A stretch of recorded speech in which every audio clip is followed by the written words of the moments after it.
Hey everybody, how's everybody doing today? Well, I hope.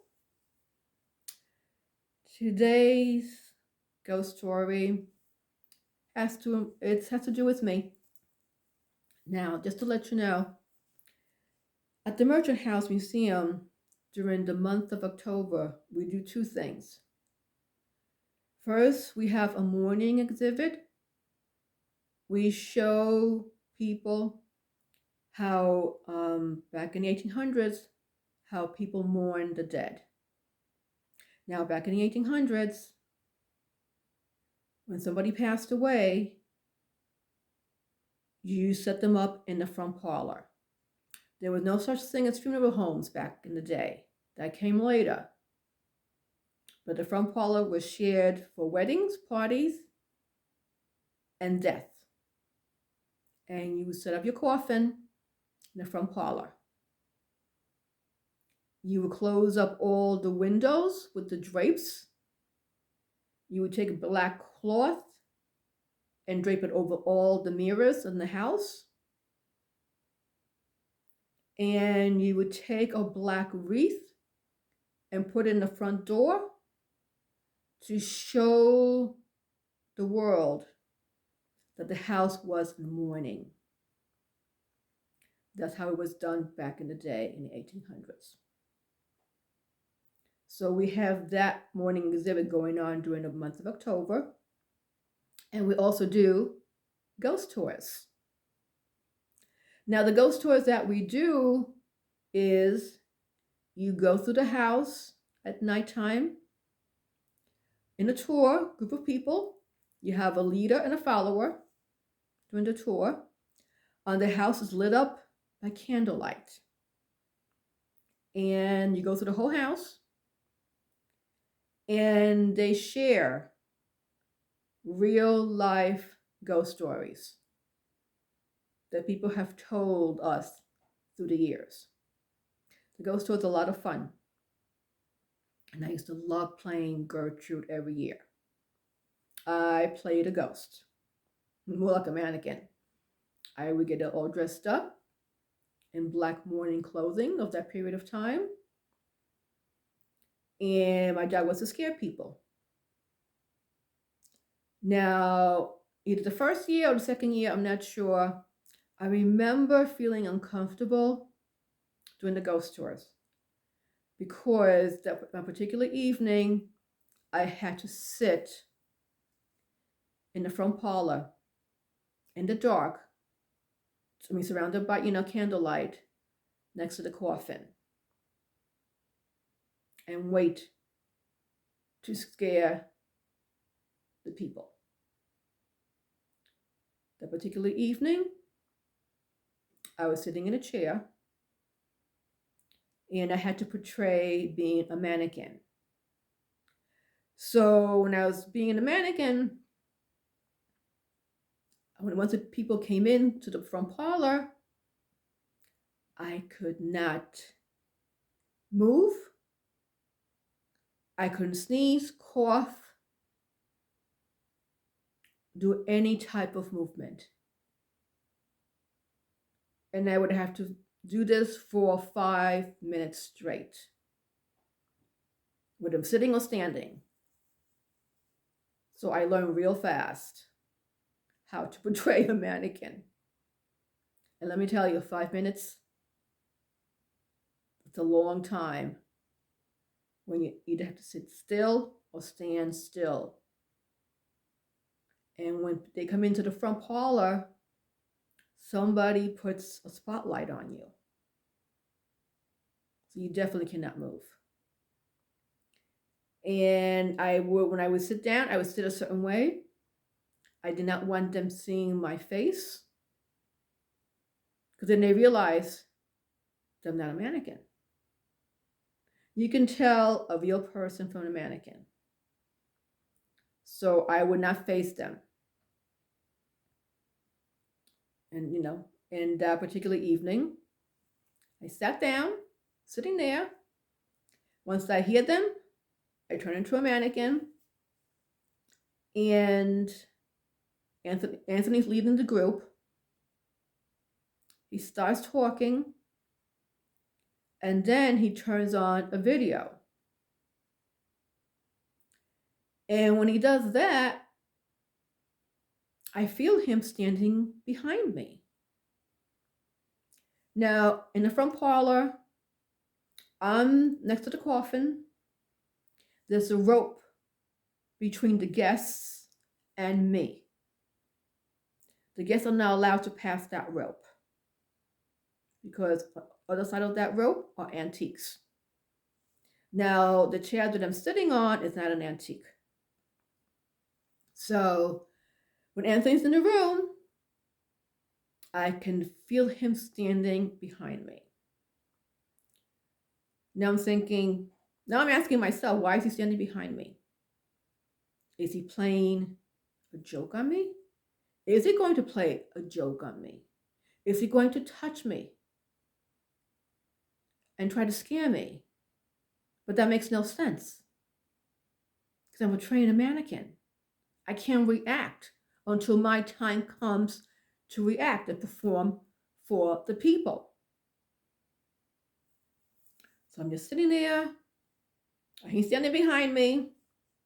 Nothing I can do. So when my time comes, I do my thing. I turn and I realize he's nowhere near me. He's on the other side of the rope. I'm like, that's odd. I let it go because these tours are timed. We're on a schedule. So, okay. Maybe he was playing a joke on me. He was going to, then he changed his mind. That's what I'm thinking. Okay. The next tour comes in and it's led by Daryl. And I hear Daryl talking. And then he turns on the video. And I feel Daryl standing behind me. Now, Daryl and Anthony are friends, and they love to play jokes on people. They have done it through the years. But I'm like, why they're trying to play a joke on me? I don't get it. But I do feel him standing behind me. And again, I cannot move because I'm playing a mannequin. I wanted to hit him and say, listen, turn around and sort of hit his leg and say, hey, cut it out.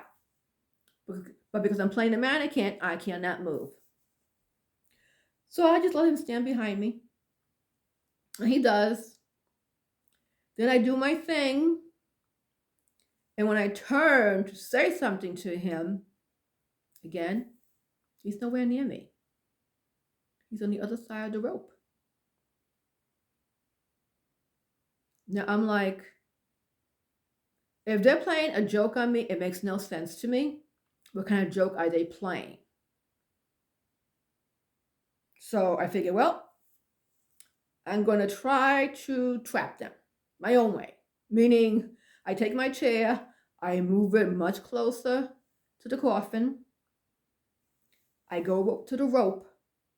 I put the rope at a certain angle in a certain way that whoever is next, whether it's Anthony or Daryl, if they want to come anywhere near me, they're going to have to move the rope. And when you move the rope, it does make a sound, and I will hear him. And it's also my way of showing them, hey, I don't know what you guys are doing, but I'm on to you. Okay. So I'm set. I sit down. I wait for the next group to show up. And I hear Anthony's voice. I said, okay now. He's, giving this little speech during the tour. And, he goes to turn on the video. And again, he's standing behind me. Someone is standing behind me. And I'm thinking, how did he move the rope without not making a sound? because those ropes in the stand are heavy. But I can feel him standing behind me. And again, I cannot move. So I just sat there. And I waited. I did my thing. And I turned around. And Anthony was nowhere near me. Once they left, I went and I turned on the lights in the front parlor. I looked around the room, and the rope was exactly the way I left it. The same angle, the same way I left the pole. There's no way he could have moved that pole and put it back exactly like I had it. No way. Especially in the dark. So then I realized it wasn't Anthony or Daryl. It was a spirit standing behind me. Was it Mr. Treadwell? Was it his son, Horace, standing behind me? Who was standing behind me, and why were they standing behind me? And it only happened when the tour was in the front parlor, was here with me. Other than that, I did not feel them at all. Well, kind of, made me a little nervous. But it's only happened when the tour was around. I let it go. And also, that night, it only happened 3 times. That was it. Didn't happen after that. And I was there in that room for 5 hours straight. And I asked Anthony later on, because I told him what happened. I said, were you guys playing a joke on me? He said, absolutely not. And I believe him, because when we do ghost tours, everything is timed. Ghost tours are done one after another between a certain amount of time. So everything is timed. I'm timed. The stories are timed. And we need to get people in and out of their house like this. So there's no room, there's no time to be messing around or playing jokes with anybody. As a leader of the tour, you have to look a certain way, you have to act a certain way, and you have to speak a certain way. You're in character for that night. There's no time to be playing jokes on anybody. And at the end of the night, everybody's tired. Everybody wants to go home. Sometimes I had to lock up the house at night. And, and I'd be, the last one, me and somebody else will lock up. We have to put everything away, take everything out, put everything away, because the next day the museum will be open for regular visits. So we could not leave anything out around. All the candles, everything, videos, video cameras, TVs, flashlights, costume, my costume, everything had to be put away. There's no time for jokes. So I believed him. But there was somebody standing behind me. Now what happened after that, all the rest of the years that I played Gertrude, never happened again. So I will never understand why that spirit was standing behind me. To comfort me, because I was kind of nervous? I don't know. But it never happened again. And my second little short story, the same evening, I'm sitting there like 3 hours in. At this point, I feel fine. Got used to being in the dark. The spirits, I'm like, okay, they're here. They haven't touched me or anything, so I'm okay. I'm sitting there waiting for the next tour, and I smelled dog poop. Very, very strong smell of dog poop, which really shocked me. I'm like, dog poop. I literally stood up, looked underneath my shoes to make sure it wasn't me, to realize couldn't have been me because I would have smelled it before. This is 3 hours later. The smell came and went very quickly. But that fascinated me, the dog poop smell. Later on, I told Anthony, you know, got into dog poop smell, and he says to me, oh, that's probably somebody walked by with their dog. The dog went to the bathroom, and that's what you smell. I said, sure, okay. Nope, don't believe that for 1 minute. Because if the dog had been out there, the windows are closed shut. In front of the windows are the curtains. In front of the curtains are the drapery. Now we're doing a morning exhibit, so we close down the windows with the drapes and the curtains. There is no way I could smell poop all the way from the outside. And guess what? All these years that I worked there, I never ever smelled poop ever again. Even when I would open up the windows and I see people walking by the house with their dogs, and I see their dog doing their business, I never smelled it. And then I realized what it was, what happened that night. My beloved Blackjack's anniversary was coming up. And I always tend to get sad around his anniversary. And he would give me signs to make me feel better.